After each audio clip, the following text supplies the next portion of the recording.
If all you hear me say today is don't die, then I'm satisfied. Let me tell you what happened. A few days ago, I was going to Slaughter from Rumola. Getting to Rumola, I entered the bus moving to Slaughter. And then there was this scene, a couple of Agbero guys trying to collect 100 naira charge from this minibus driver, and he was struggling. He wanted to collect his key, was struggling to retrieve his key and all of that. I don't know how everything spiraled and moved from struggling for key and 100 naira or 200 naira or whatever the amount was to the driver on the floor. There's this particular Agbero guy that had it out for the driver. Maybe he and the driver had some issue before, and he's using the opportunity to take it all out. So for some reason, they both got into a fight. He had the driver on the floor. The driver's neck was squeezed in his arms. It was tight. And the driver was struggling. His leg was moving around. At some point, stopped struggling. His leg just went straight. Even to a point that a car drove by and mashed his leg. He did not move. This driver did not move. And people were surrounding the scene. They didn't do anything.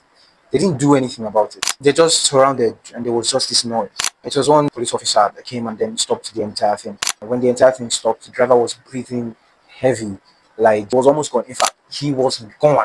This driver came out to look for something for his children to eat. He probably has wives and kids at home. He came to look for their daily bread. Imagine the news get back to his family, his kids, that your father has gone to the afterlife, and they ask how, why, and it is for his trouble of 100 naira. To you listening to this now, it sounds like, that can never be me, but that is you in a lot of ways. Somebody tells you, do you know who I am? And you really want to show them who you are. Somebody shades you on the road. Somebody says something that you don't like and you stand to fight. Don't.